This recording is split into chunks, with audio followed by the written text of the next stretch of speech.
आजकल की जनरेशन में एक कॉमन फैक्टर देखा गया है कि बहुत सारे बच्चों को एंजाइटी, डिप्रेशन, ओवर थिंकिंग का प्रॉब्लम बहुत ज्यादा रहता है। बच्चों का माइंड बहुत ज्यादा ओवर रिएक्ट करता है। कभी कभी बच्चों को डांट दिया जाता है तो बच्चे डिप्रेशन में आ जाते हैं। और छोटे जो बच्चे होते हैं, अमूमन जो 10-12 साल के बच्चे हैं जो स्कूल में जाते हैं, अगर उन बच्चों को थोड़ा सा डांट दें तो उनकी एंजाइटी, ओवर थिंकिंग, डिप्रेशन बहुत ज्यादा बढ़ जाता है। आखिर ऐसा होता क्यों है?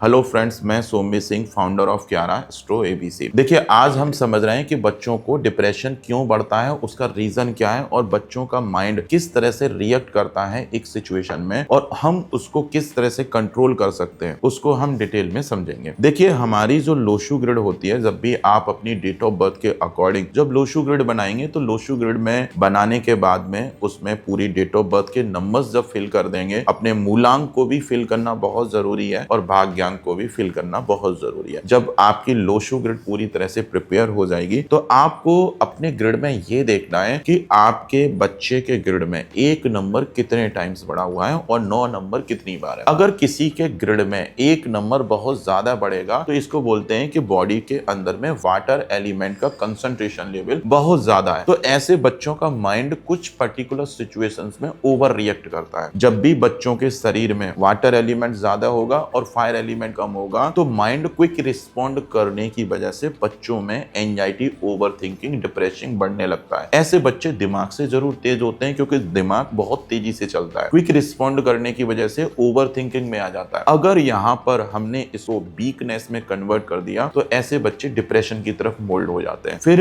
इन बच्चों को प्रेशर फील करने में, प्रेशर हैंडल करने में बहुत ज्यादा प्रॉब्लम आती है। अगर इन बच्चों को कोई डांट दे या एग्जाम में कोई पेपर दे रहे हैं या लिख रहे हैं तो इनके माइंड पे जो प्रेशर बनेगा वो प्रेशर को हैंडल करने में हमेशा प्रॉब्लम आती है। तो जिन बच्चों के शरीर में फायर कम होगा तो ऐसे बच्चों को एग्जाम में इनका प्रेजेंस ऑफ माइंड थोड़ा सा वीक हो जाता है। कुछ चीजें हम भूलने लगते हैं। वर्बली जितना अच्छा हम बता सकते हैं उतना अच्छा लिखने में प्रॉब्लम आती है, क्योंकि वहां पर हमें अपना प्रेजेंस ऑफ माइंड को रिकॉल करना पड़ता है। लेकिन माइंड उस पर्टिकुलर सिचुएशन में प्रेशर फील करने की वजह से क्या है कि माइंड ब्लैंक होना स्टार्ट हो जाता है। प्रेजेंस ऑफ माइंड ऐसे बच्चों का कमजोर देखने को मिलता है। तो अगर ऐसा किसी बच्चे के चार्ट में है, अगर 1 नंबर बहुत ज्यादा बढ़ा हुआ है और 9 नंबर कम है, तो ऐसे में अपने बॉडी से बढ़े हुए पानी के कंसंट्रेशन लेवल को कम करना बहुत जरूरी है। अगर हम इस पानी के कंसंट्रेशन लेवल को कम कर दें तो ऐसे बच्चों का थॉट प्रोसेस ठीक हो जाएगा, एंजाइटी ठीक हो जाएगी, ओवर थिंकिंग, डिप्रेशन जल्दी नहीं आएगा। और जब भी बॉडी में पानी की मात्रा ज्यादा बढ़ती है तो हड्डियां कमजोर होने लगती हैं, डिप्रेशन बढ़ने लगता है और अर्थराइटिस जैसी प्रॉब्लम आने लगती हैं। जैसे जैसे एज बढ़ेगी हमें हड्डियों की समस्याएं बढ़ती चली जाती हैं। तो इस तरह की सिचुएशन में आपको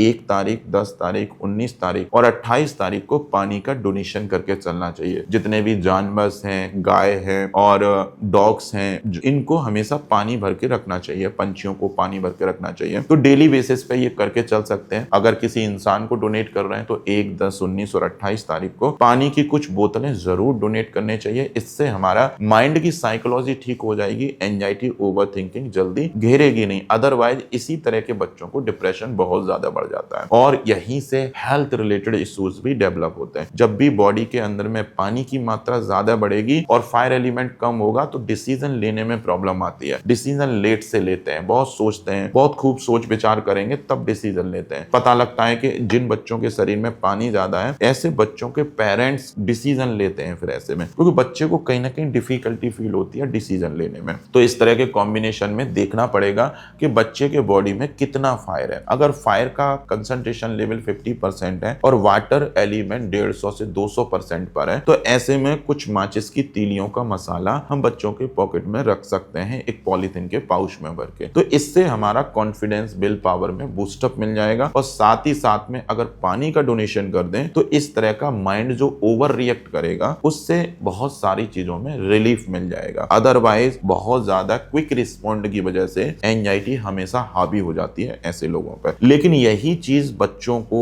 अगर प्रॉपर तरीके से समझा दी जाए तो ऐसे बच्चों में ये स्ट्रेंथ में कन्वर्ट हो जाता है। अगर इसी चीज को स्ट्रेंथ में देखें तो जिन बच्चों का माइंड ओवर रिएक्ट कर रहा है, जरूरत से ज्यादा सोच रहा है, ऐसे बच्चे दिमाग से तेज है, क्वेश्चनिंग बहुत ज्यादा करते हैं। तो ऐसे में जब ये बच्चे किसी डिबेट में बैठे हो तो क्वेश्चनिंग बहुत करेंगे, एक क्वेश्चन के बाद में दूसरा क्वेश्चन दाग देंगे, क्योंकि इनका माइंड ओवर रिस्पॉन्ड कर रहा है। तो माइंड जरूरत से ज्यादा सोचने की वजह से ये इनकी स्ट्रेंथ बन जाती है। अब ऐसे बच्चे अगर रिसर्च वर्क में आ जाए, रिसर्च ओरिएंटेड कुछ वर्क कर रहे हो, तो यही इनकी वीकनेस स्ट्रेंथ में कन्वर्ट हो जाती है। तो ऐसे लोगों को यही बढ़ा हुआ पानी रिसर्च करने वाले प्रोजेक्ट्स में, रिसर्च वाले काम में, पीएचडी करने वाले लोगों के लिए यही बढ़ा हुआ पानी जो वीकनेस के फॉर्म में क्रिएट हुआ है, यही स्ट्रेंथ में दिखने लगता है। आई होप आज का टॉपिक आपको समझ में आया होगा। धन्यवाद।